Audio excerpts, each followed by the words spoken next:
Good morning students, मैं दीपा रावत आज आपके लिए लेके आई हूँ क्लास 10th की मैथ्स चैप्टर 9 त्रिकोणमिति के कुछ अनुप्रयोग प्रश्नावली 9.1। बच्चों, हम अपनी प्रीवियस वीडियो में क्वेश्चन नंबर 1 to 9 सॉल्व कर चुके हैं। आज हम करेंगे क्वेश्चन नंबर 10 से। ठीक है, तो पढ़ते हैं क्वेश्चन नंबर 10। क्वेश्चन नंबर 10 में है आपका एक 80 मीटर चौड़ी सड़क के दोनों ओर कोई आपके पास सड़क है और वो कितनी चौड़ी है, 80 मीटर है। 80 मीटर चौड़ी कोई सड़क है। सड़क के दोनों ओर आमने सामने समान ऊंचाई वाले दो खंबे लगे हुए हैं। जैसे कोई ये सड़क है और इसके इधर में भी एक पोल लगा है और इधर में भी एक पोल लगा है। ठीक है, तो ये हमने बताया कि एक सड़क है, 80 मीटर चौड़ी सड़क है और इसमें समान ऊंचाई वाले दो खंबे लगे हैं। यानी कि h मीटर का अगर मैं एक खंबा बना रही हूँ तो मेरे को दूसरा खंबा भी h मीटर का ही लेना है। इन दोनों खंभों के बीच सड़क के एक बिंदु से खंबे के शिखर के उन्नयन कोण क्रमशः 60 और 30 हैं। हम सड़क पर कोई भी बिंदु ले रहे हैं और जो उनके उन्नयन कोण है, यानी कि अगर हम यहाँ से ऊपर देखते हैं उनकी जो शिखर है, यहाँ से हम उनके शिखर को देख रहे हैं तो इसके लिए उन्नयन कोण क्या है, 60 है और दूसरे के लिए क्या है, 30 है। आप चाहे 60 इसमें बनाएं 30 इसमें बनाएं, कोई फर्क इसमें नहीं पड़ता। तो खंभों की ऊंचाई और खंभों के बीच की दूरी ज्ञात कीजिए। आपको इन खंभों की ऊंचाई बतानी है कि ये खंभे कितने ऊंचे हैं और इनके बीच की क्या दूरी है, इन खंभों के बीच की क्या दूरी है ये भी आपको बतानी है। ठीक है, तो सबसे पहले मैं आपको ये बता दूं कि मैंने इसके लिए एक आकृति बनानी है। मैंने एक सड़क बनाई, सड़क पे दो खंबे लगाए h मीटर के और ये भी दिखा दिया कि इनके बीच की दूरी कितनी है, h मीटर है। ठीक है, पहले मैं इस खंबे और उनके जो उन्नयन कोण है, उनके शिखरों के उन्नयन कोण यहाँ से देखने पर इसका शिखर का उन्नयन कोण 60 डिग्री है और यहाँ से देखने पर इसके शिखर का कोण कितना है, 30 डिग्री है। ठीक है, अब अगर मैं पहले इस त्रिभुज से चलूँ कि माना ये टोटल दूरी तो कितनी है, 80 मीटर है। तो यहाँ ये जो बिंदु है, कोई बिंदु जो भूमि पर है जहाँ से हम देख रहे हैं, माने इस पोल से उसकी दूरी कितनी है, x है। तो जब ये पूरी दूरी 80 है तो इस बिंदु से यहाँ तक की दूरी क्या हो जाएगी, 80 माइनस एक्स, क्योंकि x तो इतना आ गया और ये पूरा 80 है तो ये बची हुई दूरी क्या हो जाएगी, 80 माइनस एक्स। तो यही चीज़ें यहाँ पे मेंशन कर रखी हैं सारी कि माना भूमि पर वह बिंदु कौन है, बी बिंदु है जहाँ से हम इनके देख रहे हैं और जो खंभों की ऊंचाई है वो क्या है, h मीटर है। इसके लिए भी h मीटर है, इसके लिए भी h मीटर है। बी बिंदु से एक खंबे की दूरी और बी बिंदु से इस खंबे की दूरी कितनी है, x मीटर है। तो दूसरे खंबे की दूरी कितनी हो जाएगी, बी बिंदु से दूसरे खंबे की दूरी 80 माइनस x मीटर हो जाएगी। बस अब हमें यही h और x ही इस क्वेश्चन में फाइंड आउट करने हैं। बहुत सिंपल अभी क्वेश्चन बन गया है और इम्पॉर्टेंट क्वेश्चन भी है और अच्छा क्वेश्चन भी है। ठीक है, आप इसमें देखेंगे, पहले आप एक त्रिभुज लेंगे। पहले मैं त्रिभुज ले रही हूँ, छोटा सा त्रिभुज ABC। पहले मैंने त्रिभुज ABC लिया। इसमें आपको पता है कि 60 डिग्री दे रखा है एंगल और इसमें हमारे पास परपेंडिकुलर और बेस यानी कि लंब और आधार। तो लंब और आधार किस में यूज होता है, tan में। तो मैं इसके लिए ले रही हूँ tan थीटा इक्वल्स टू लंब अपॉन आधार, यानी कि लंब AB, लंब क्या हो जाएगा इसके लिए, AC हो जाएगा, सॉरी यहाँ पे AC अपॉन BC हो जाएगा। तो थीटा की जगह में आप यूज़ करिए tan 60 इक्वल्स टू AC की वैल्यू क्या है आपके पास, h है और BC की वैल्यू क्या है आपके पास, x मीटर है। तो h अपॉन x लिख दिया। यहाँ से क्या करो, क्रॉस मल्टीप्लाई करेंगे हम इन दोनों को, तो ये क्या बन जाएगा,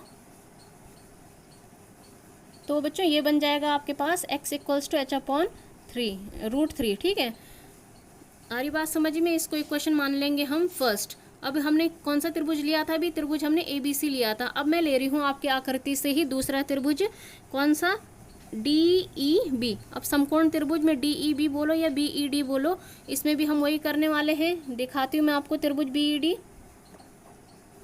ये है आपके पास त्रिभुज BED, इसमें भी थीटा दे रखा है, ये लंब हो जाएगा, ये आधार हो जाएगा। तो tan थीटा इक्वल्स टू क्या लगा देंगे हम, लंब अपॉन आधार, यानी कि h अपॉन 80 माइनस एक्स। ठीक है, h अपॉन 80 माइनस एक्स। तो इसमें लिखेंगे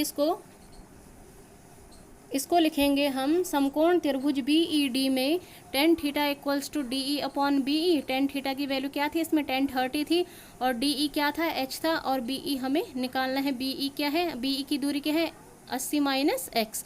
तो 1030 की वैल्यू मैं पुट करती हूँ। 1030 की वैल्यू कितनी होती है 1/√3 इक्वल्स टू h अपॉन 80 माइनस एक्स। इसको भी फिर हम क्रॉस मल्टीप्लाई करेंगे तो ये आ जाएगा आपके पास 80 minus x equals to h√3। ठीक है, अब मैं यहाँ से क्या करने वाली हूँ, x की वैल्यू समीकरण 1 से x की वैल्यू इसमें पुट करने वाली हूँ। समीकरण 1 से भाई क्या पुट करने वाली हूँ मैं, x की value x equals to h/√3 था, इसमें पुट करो 80 माइनस एक्स की जगह में क्या पुट करेंगे h/√3।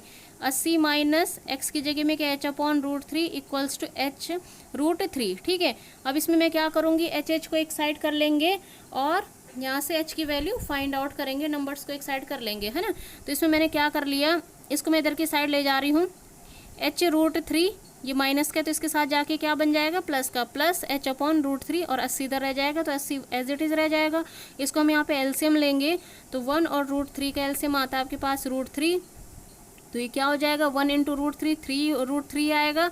फिर √3 को h इंटू √3 के साथ इंटू करेंगे, √3 होके 3 बना देगा तो ये 3h आ जाएगा यहाँ से, प्लस √3 1 जा √3 और 1 इंटू h के साथ इंटू होगा तो क्या आ जाएगा h ही आएगा इक्वल्स टू 80। ठीक है, फिर इसको क्या करो सॉल्व करो, 3h plus h equals to क्या हो जाएगा 4h, ये √3 हो जाएगा, ये 80 हो जाएगा। फिर यहाँ पे फिर दोबारा क्रॉस मल्टीप्लाई किया तो ये आ जाएगा आपके पास 4h इक्वल्स टू 80√3।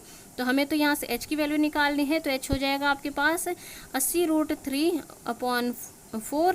तो यहाँ से क्या हो जाएगा 420 जा, इसको कैंसिल करेंगे तो 20 टाइम्स जाएगा ये 420 जा, तो यानी कि 20√3 यहाँ से ये निकल के आपका आ जाएगा। ठीक है, तो आपके पास खंभों की ऊंचाई तो आ गई 20√3 मीटर, लेकिन आपको उनके बीच की दूरी भी ज्ञात करनी थी ना, खंभों के बीच की दूरी कितनी है, तो खंभों के बीच की दूरी क्या थी, हमारे x भी हमें फाइंड आउट करना है। तो हमारा हो जाएगा ये x इक्वल्स टू क्या था h√3, इसमें पूरी वैल्यू करो, h की जगह में क्या आ जाएगा 20√3 और नीचे √3 है तो √3 से √3 कैंसिल आउट, तो 10 क्या हो जाएगा इसके बीच की दूरी, खंभों के बीच की दूरी एक बार हो जाएगी 20 मीटर। और अगली क्या थी आपके पास, अगली वाली दूरी क्या थी 80 माइनस एक्स था ना, नेक्स्ट दूरी थी आपके पास, यहाँ पे लिखा नहीं है 80 माइनस एक्स थी अगली दूरी, तो यहाँ पे हम इसको लिख लेते हैं 80 माइनस एक्स, यानी कि 80 माइनस एक्स की वैल्यू क्या आ गई 20, तो 80 माइनस 20 यहाँ पे लिख दीजिए 80 माइनस 20 यानी कि 60 मीटर। तो खंभों के बीच की दूरी क्या है 20 मीटर और 60 मीटर, वो ऐसे दूरी पर लगे हुए हैं। ठीक है, तो बहुत सिंपल क्वेश्चन हो गया आपके पास। अब बढ़ते हैं क्वेश्चन नंबर नेक्स्ट। बच्चों क्वेश्चन नंबर 11 है आपके पास, एक नहर के तट पर एक टीवी टावर ऊर्ध्वाधर खड़ा है। एक कोई नहर आपके पास, कोई नहर है और उसके एक तट पर, उसके एक किनारे पर एक टीवी टावर खड़ा है। टावर के ठीक सामने दूसरे तट को एक अन्य बिंदु से टावर के शिखर का उन्नयन कोण कितना है 60 डिग्री है। ठीक है, इसमें क्या बोल रहा है कि टावर के ठीक सामने, ये जो टावर है उसके ठीक सामने दूसरे तट के एक अन्य बिंदु पर, ये दूसरा तट है, इसके दूसरा तट है, इसके एक अन्य ये तट है, इसके अन्य बिंदु पर क्या है एक तट, इसके एक तट में तो क्या लगा है ये लगा है ना टावर लगा है, दूसरा तट ये है, दूसरे तट पर क्या है एक अन्य बिंदु के टावर एक अन्य बिंदु से, अन्य बिंदु कहाँ पे होगा दूसरा तट यहाँ पर होगा, इस पर एक अन्य बिंदु है ये, इससे क्या है टावर के शिखर का उन्नयन कोण, ये टावर है इसके शिखर का उन्नयन कोण कितना बन रहा है यहाँ पर इस बिंदु से 60 डिग्री बन रहा है। इसी तट पर इस बिंदु से 20 मीटर दूर, और यहाँ से इसी बिंदु से जब हम 20 मीटर दूर जा रहे हैं, आगे 20 मीटर दूर इधर को हम गए, इस बिंदु को मीनार के पाद से मिलाने वाले रेखा पर स्थित एक अन्य बिंदु से टावर के शिखर का उन्नयन कोण 30 डिग्री है। और यहाँ से 20 मीटर आगे क्या है, हम क्या देख रहे हैं कोई मीनार है और उसके शिखर का उन्नयन कोण कितना है, कितना बन रहा है यहाँ पे टावर के शिखर से इसका उन्नयन कोण कितना बन रहा है 30 डिग्री बन रहा है। तो ये कह रहा है कि टावर की ऊंचाई और नहर की चौड़ाई ज्ञात कीजिए, आपको नहर की चौड़ाई और टावर की ऊंचाई ज्ञात करनी है। ठीक है, तो सिंपल क्वेश्चन अभी की तरह बन गया ये भी। तो इसमें भी क्या है आपके पास, माना टावर कौन है ए बी है, जिसकी ऊंचाई क्या है h मीटर है, नहर की चौड़ाई कौन सी नहर की चौड़ाई, यहाँ पे नहर की चौड़ाई, यहाँ पे नहर का दूसरा तटीय है, तो ये नहर की चौड़ाई कितनी है, BC यानी कि x मीटर है ना। और जब फिर आगे वाली दूरी तो आपको दे रखी है कि इस बिंदु से जब हम आगे जा रहे हैं 20 मीटर, तो इसके शिखर का, टावर के शिखर का उन्नयन कोण कितना हो जा रहा है, ये 30 डिग्री हो जा रहा है किसी मीनार के पाद बिंदु से जब हम इसको देख रहे हैं। ठीक है, तो मीनार वगैरह इसमें ऐसे यूज़ कर रखा, आपको जस्ट इतना देखना है कि 20 मीटर आगे जाने पर ये उन्नयन कोण कितना हो जा रहा है, 30 डिग्री हो जा रहा है। तो अब आपको बताना है कि टावर की ऊंचाई और नहर की चौड़ाई, अभी जस्ट सेम क्वेश्चन अभी हमने आगे किया था, उसमें भी नहर की चौड़ाई हमने ले ली, इसमें क्या आ गया, x मीटर आ गया। तो समकोण त्रिभुज पहले मैं ABC यूज़ कर रही हूँ। ABC में आपको पता है perpendicular upon base, tan theta में आता है ये, तो tan 60 equals to AB upon BC। AB upon BC, tan 60 की वैल्यू क्या हो जाएगी, √3, AB की वैल्यू क्या हो जाएगी, h, और BC की वैल्यू क्या हो जाएगी, x। तो ये क्या हो जाएगा आपके पास, h इक्वल्स टू √3x, ये आ जाएगा, ये आ जाएगी आपके पास समीकरण पहली। ठीक है, क्योंकि अभी हमने इसी h का यूज़ आगे भी करना है। अगली बारी में क्या हो जाएगा, समकोण त्रिभुज में ले रही हूँ ABD, ये पूरा वाला, इसमें हो जाएगा आपके पास tan 30 equals to h upon 20 plus x। tan 30 की वैल्यू क्या हो जाएगी, 1 अपॉन √3 इक्वल्स टू h की वैल्यू क्या आ जाएगी, √3x 20 प्लस x। h की वैल्यू क्या आ जाएगी, √3x 20 प्लस x, ये समीकरण 1 से। ठीक है, अब आप इसको सॉल्व करिए, यहाँ से क्रॉस मल्टीप्लाई करेंगे और यहाँ से हम x फाइंड आउट करेंगे। तो क्या आएगा, क्रॉस मल्टीप्लाई करके बच्चों आए आपके पास 20 plus x equal to 3x। अब हम क्या करेंगे, 20 को इधर ही रहने दीजिए, और क्या हो जाएगा, ये 3x माइनस x क्या हो जाएगा, 2x हो जाएगा। ठीक है, तो ये हो जाएगा यहाँ से x इक्वल्स टू 10, इसकी वैल्यू आ जाएगी, x की वैल्यू क्या आ जाएगी, 10, यानी कि नहर की चौड़ाई तो आ गई 10 मीटर, और उसकी टावर की ऊंचाई कितनी आ जाएगी, h इक्वल्स टू, हमारे पास क्या था आगे, h इक्वल टू क्या था, h की वैल्यू क्या थी, √3x थी ना। तो अब हमारे पास आ गई है भाई, इसकी वैल्यू कितनी आ गई, x की वैल्यू 10 आ गई, तो 10√3 ये निकल के आ जाएगा। अतः टावर की जो ऊंचाई है वो 10√3 मीटर है, और नहर की जो चौड़ाई है वो 10 मीटर है। यही आपके पास क्या हो जाएंगे, आंसर हो जाएंगे। बहुत ही इंटरेस्टिंग एंड सिंपल क्वेश्चन था ये भी। अब बढ़ते हैं क्वेश्चन नंबर 12 में। क्वेश्चन नंबर 12 में बच्चों की 7 मीटर ऊंचे भवन के शिखर से एक केवल टावर के शिखर का उन्नयन कोण 60 डिग्री है। तो 7 मीटर यानी कि 7 मीटर, पहले तो हम एक ऊंचा भवन बना लेते, एक लाइन खींची, और इसके शिखर से, जब हम इसके शिखर से देख रहे हैं तो केवल टावर के, कोई हमारे पास क्या है, एक केबल टावर है, केबल टावर कुछ दूरी पर है, उसको मैंने एक लंबा से एक टावर बना दिया। जब हम इसके भवन से देख रहे हैं 7 मीटर ऊंचे भवन के शिखर से, इसके भवन के शिखर से जब हम देख रहे हैं तो इस टावर का जो उन्नयन कोण है वो कितना डिग्री आ रहा है, 60 डिग्री आ रहा है। 60 डिग्री का ये एंगल बना रहा है यहाँ पर, और इसके पाद बिंदु का अवनयन कोण कितना है, 45 डिग्री है।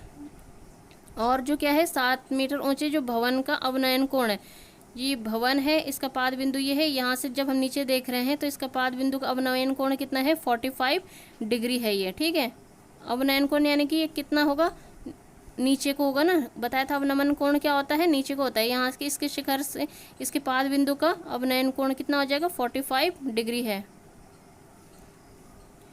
7 मीटर ऊंचे भवन के शिखर से केवल के टावर के शिखर का उन्नयन कोण इतना है, और इसके केवल के टावर का क्या है, जो पाद बिंदु का अवनयन कोण है, इसका पाद बिंदु का अवनयन कोण, यहाँ से जब हम देखा इसके शिखर से तो हमें 60 डिग्री क्या दिखाई दिया, इसका उन्नयन कोण दिखाई दिया 60 डिग्री। और इसी टावर का हमें क्या बताना है, अवनमन कोण कितना दे रखा है, जब हम नीचे को इसका पाद बिंदु देख रहे हैं ना कि बेस पॉइंट, फुट पॉइंट देख रहे हैं, तो कितने डिग्री है वो, 45 डिग्री है। क्वेश्चन को ढंग से क्लियर कीजिएगा, क्योंकि यहाँ पे भवन भी है और टावर भी है। ठीक है, टावर का ही बोला है उसने, भवन से तो हम देख रहे हैं, भवन से जब हम देख रहे हैं तो क्या है, उन्नयन कोण कितना है, इसके शिखर का उन्नयन कोण कितना है, 60 डिग्री है। और जब हम इसके फुट को देख रहे हैं तो वही अवनमन कोण कितना बन जा रहा है, 45 डिग्री का ये बन जा रहा है। ठीक है, तो यही चीज़ आपको बतानी है, इसमें समझनी है अच्छे से। तो हमें बताना है कि टावर की ऊंचाई ज्ञात कीजिए, हमें टावर की ऊंचाई बतानी है। तो ये पूरा टावर है, मैंने इसको मान लिया पूरा कितना है, ये h मीटर ले लिया। माना टावर की ऊंचाई कितनी है, h मीटर है, और जो भवन है उसकी ऊंचाई कितनी है, 7 मीटर है। इसमें नाम आप दे सकते हैं अपनी मर्जी से, ABCD आपको जो भी देना है। ठीक है, तो ये हो जाएगा, जब ये पूरा इतना 7 मीटर है और ये पूरा h है, ये पूरा h है और इतना क्या है 7 है। जब यहाँ पर ये 7 है तो यहाँ पर भी ये क्या होगा 7 मीटर ही होगा। तो इसके बाद जो बची हुई दूरी हो जाएगी क्या हो जाएगी h-7 हो जाएगी ना। ये पूरा क्योंकि h है इतना 7 है तो बची हुई दूरी h-7 हो जाएगी। तो यानी कि मैंने लिख दिया कि टावर की ऊंचाई क्या है h मीटर है।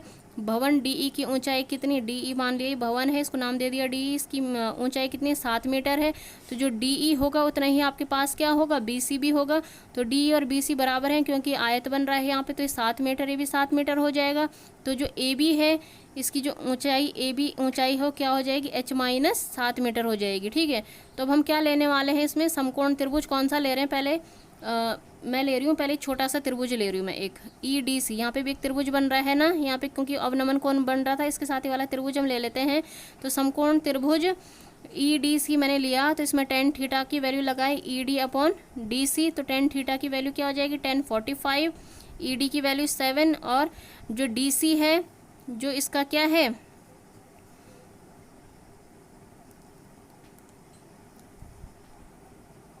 इसको फिर से समझिए, आपने क्या लिया समकोण त्रिभुज क्या लिया EDC लिया, EDC लिया। तो यहाँ पे क्या हो जाएगा tan थीटा इक्वल्स टू क्या हो जाएगा परपेंडिकुलर क्या है आपके पास, क्या है परपेंडिकुलर आपके पास ED है और बेस क्या है DC है। ठीक है, तो ED की वैल्यू आपको पता है 7 है और ये क्या है DC है। यहाँ पे क्या आना चाहिए था DC आना चाहिए था, थोड़ा यहाँ पे ये कन्फ्यूजन हो गया लिखने में, मिस हो गया। ठीक है, तो यहाँ पे आप करिए 1045 की वैल्यू क्या है 1 होती है और 7 को ऐसे रहने दो और यहाँ पे क्या आ जाएगा DC आ जाएगा। तो यहाँ पे DC की जो वैल्यू आएगी आपके पास इसको आप सॉल्व करिए। तो DC इक्वल्स टू क्या आ जाएगा, DC इक्वल्स टू 7 मीटर आ गया। अब देखो आपको ये देखना है कि जितना ये DC है उतना ही क्या है EB है।